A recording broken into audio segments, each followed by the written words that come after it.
आपके चैनल के सभी दर्शकों को जय श्री राम।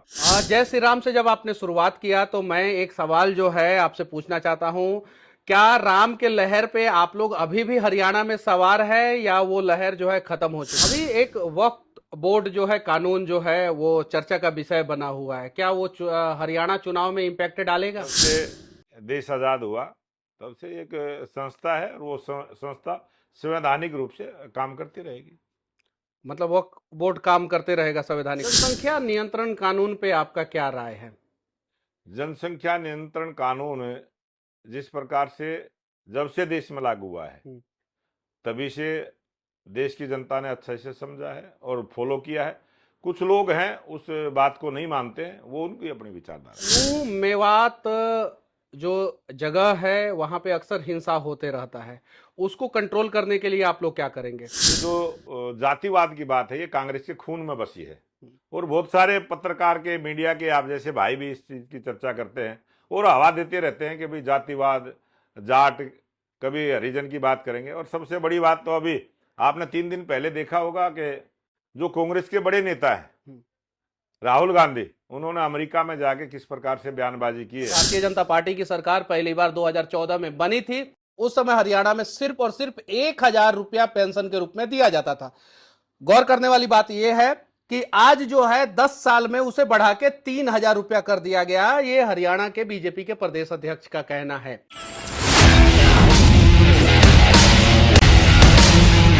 कभी भी नहीं डालने वाला। हरियाणा के प्रदेश अध्यक्ष मोहन लाल बड़ौली जी अभी हमारे साथ हैं। इनसे जो है हरियाणा में जो चुनाव की सरगर्मियां बढ़ी हुई है उस पर हम लोग बातचीत करेंगे और साथ ही साथ ये जानने का प्रयास करेंगे कि इस बार क्या तीसरी बार भारतीय जनता पार्टी की यहां पे सरकार बनेगी या कांग्रेस कड़ा टक्कर देगा, आम आदमी पार्टी की क्या स्थिति है और जेजेपी यहां पे कौन सा गोल खिलाने वाला है। तो स्वागत है आपका। जी मनीष जी, आपका भी स्वागत और आपके चैनल के सभी दर्शकों को जय श्री राम। जय श्री राम से जब आपने शुरुआत किया तो मैं एक सवाल जो है आपसे पूछना चाहता हूं। क्या राम के लहर पे आप लोग अभी भी हरियाणा में सवार है या वो लहर जो है खत्म हो चुका है? राम हमारे हर सांस में बसते हैं, हम्म, राम हमारी आस्था का केंद्र है हम्म, और बगैर राम के हमारा कोई भी काम की शुरुआत नहीं होती। हमारा उठना बैठना बातचीत करना हमारा व्यवहार में हम्म। राम हमारे रोम रोम में बसे हैं, आ, इसलिए हम द, हर शुरुआत राम से करते हैं। और राम की महिमा कभी भी जब तक इस दुनिया की रचना रहेगी, सृष्टि की रचना रहेगी, जब तक इस पृथ्वी पर जीव रहेगा तब तक राम की महिमा रहेगी। अभी एक वक्फ बोर्ड जो है कानून जो है वो चर्चा का विषय बना हुआ है। क्या वो हरियाणा चुनाव में इम्पैक्ट डालेगा? वक्फ बोर्ड की जो आपने चर्चा की है, हम्म, वक्फ बोर्ड का एक अलग से जब से देश आज़ाद हुआ तब से एक संस्था है और वो संस्था संवैधानिक रूप से काम करती रहेगी। मतलब वक्फ बोर्ड काम करते रहेगा संवैधानिक रूप से। संवैधानिक रूप से जो भी हम्म, इस देश में संवैधानिक प्रक्रियाएं हैं, हम्म। संविधान के अनुसार सभी को अधिकार मिला है और वो सभी को अधिकार मिला रहे। क्या जरूरत पड़ा कि दो मुस्लिम लोगों को जो है भारतीय जनता पार्टी इस बार टिकट दी है? भारतीय जनता पार्टी कभी भी टिकट देते वक्त ये नहीं सोचती मुस्लिम है, हिंदू है, जैन है, सिख है। हम सभी धर्मों को सम्मान देते हैं और जिस प्रकार की परिस्थिति जहाँ पर होती है उस प्रकार का उम्मीदवार हम आम वोटर से सलाह मशवरा करके और जन भावनाओं के अनुरूप उम्मीदवार देने का काम करते जनसंख्या नियंत्रण कानून पे आपका क्या राय है? हैं।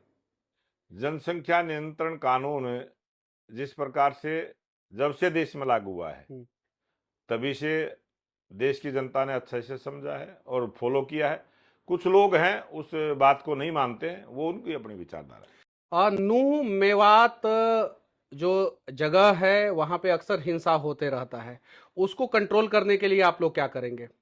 नूह में मेवात में जो आपने चर्चा की, कभी भी मेवात एक देशभक्त लोगों का वो एक क्षेत्र है और मेवात हरियाणा का ऐतिहासिक स्थल है। और जो आपने कही कि वहाँ दंगे होते रहते हैं, वो कभी वो समय था जब दंगे होते थे। हम्म, जब कांग्रेस का राज आता है तभी देश में दंगे होते हैं, हम्म। तभी देश के अंदर सारे अपवाद खड़े होते हैं।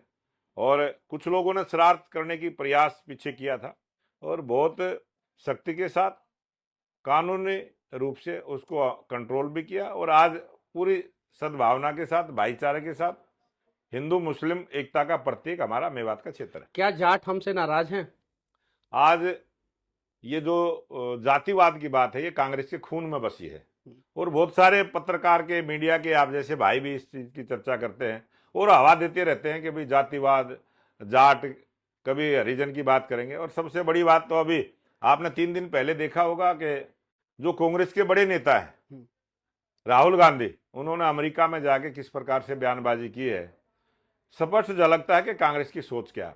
कांग्रेस ने 1947 में भी देश का बंटवारा करके अपने शासन के लिए कांग्रेस ने यह काम किया और आज भी कांग्रेस के डीएनए में है देश को तोड़ना, देश के अंदर जातिवाद, धर्म का वाद, ये कांग्रेस के खून में है।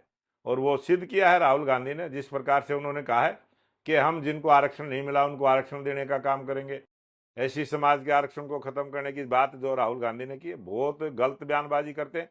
और जब भी वो देश से बाहर जाते हैं तो देश के सम्मान में कभी भी कोई शब्द नहीं बोलते, देश का अपमान करने का काम हमेशा से राहुल गांधी ने किया है। इसी प्रकार से जब वो इंग्लैंड में गए थे तब भी उन्होंने पूरे सनातन धर्म को गाली देने का काम किया था, देश के 140 करोड़ लोगों के भावनाओं के साथ विश्वासघात किया था और पूरे हिंदू समाज के लिए उन्होंने जो अपशब्द कहे थे वो हमारे देश की जनता भूली नहीं है। ये कांग्रेस के नेताओं को ठीक हो जाना चाहिए, उनको सावधान होना चाहिए। देवेंद्र कौशिक या देवेंद्र कादियान? भारतीय जनता पार्टी का जो भी कमल का फूल है वो हमारे लिए सब कुछ है और हमारा कमल का फूल हरियाणा प्रदेश में इस 2024 के चुनाव में स्पष्ट बहुमत की सरकार हरियाणा प्रदेश की जनता के आशीर्वाद से बनेगी। विनेश फोगाट?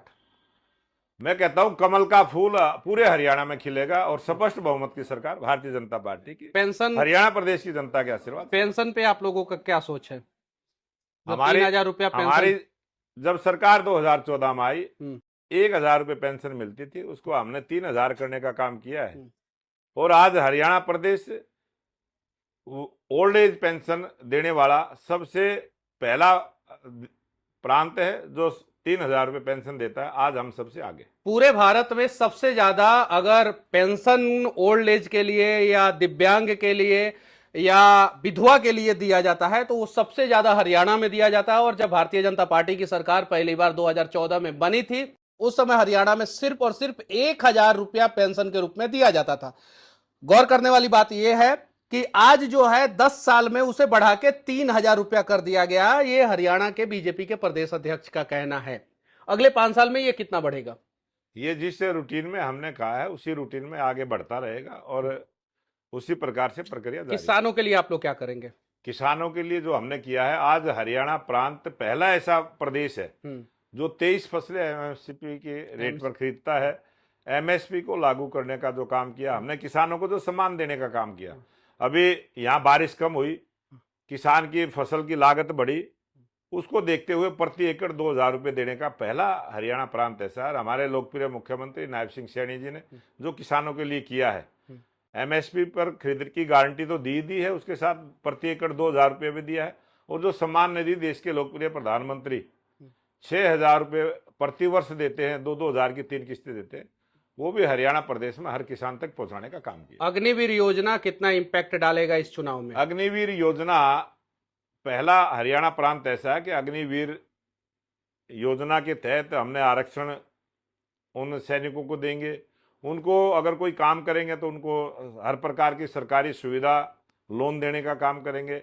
अगर कोई नौकरी आएगी तो उसमें 10% का आरक्षण देने का काम करेंगे। और ये गारंटी हमारी सरकार ने दी है कि अग्निवीर के बाद जो भी कुछ परसेंट तो लोग वहाँ फौज में रहेंगे, उसके बाद जो यहाँ सर्विस करना चाहेंगे वहाँ हरियाणा सरकार ने गारंटी दी है उनको 100% रोजगार देने का काम। बहुत सारे लोग नाराज हो गए टिकट बंटवारा के बाद, ऐसा क्यों? ये एक राजनीतिक रूप से स्वाभाविक प्रक्रिया रहती है और बहुत सारे नेता हमारे चुनाव की लाइन में होते हैं, सबको टिकट दे नहीं सकते, 90 से ज्यादा तो टिकट दे नहीं सकते, 90 नेताओं को ही दे सकते हैं। ऐसे बहुत सारे ऐसे नेता हैं, उनकी जो इच्छा पूरी नहीं हुई वो आगे पूरी हो जाएगी। कांग्रेस बोल रही है इस बार जो है उसकी सरकार बनेगी हरियाणा में, कितनी सही है? कांग्रेस तो हमेशा से बोलती रही है, पहले भी 14 में भी बोला था, 19 में भी बोला था, 24 में बोल रहे हैं, और 2047 तक हरियाणा प्रदेश में भारतीय जनता पार्टी की स्पष्ट बहुमत की सरकार तिहाड़ जेल, हरियाणा प्रदेश की जनता के आशीर्वाद तिहाड़ से। जेल में बंद है अभी दिल्ली के सीएम अरविंद केजरीवाल, और दावा कर रहे हैं कि हरियाणा में हम सरकार बनाएंगे। वो जेल से बाहर जब होते हैं तब भी वो यही बोलते हैं, और उन्होंने कहा था कि अगर आरोप लगेगा तो मैं कुर्सी छोड़ दूंगा। आज तक कुर्सी से चिपके पड़े हैं, जेल से सरकार चलाने का काम करे। ये तो उनकी करनी और कथनी में बहुत अंतर है। कितना सीट आने वाला है आप लोगों को? भारतीय जनता पार्टी की हरियाणा प्रदेश में स्पष्ट बहुमत की सरकार बनेगी। हरियाणा प्रदेश की जनता ने मन बना लिया है, 100% पूरे बहुमत के साथ भारतीय जनता पार्टी की सरकार नायब सैनी जी के नेतृत्व में बनेगी। चलिए, ये हरियाणा बीजेपी के प्रदेश अध्यक्ष थे, इनकी बातें आप लोगों को कैसी लगी, और हरियाणा में इस बार कौन कौन सा चुनावी मुद्दा होना चाहिए और किस किस मुद्दों पे सरकार को काम करना चाहिए, कमेंट बॉक्स खुला हुआ है, आप लोग अपना स्वतंत्र राय रख सकते हैं। जय हिंद।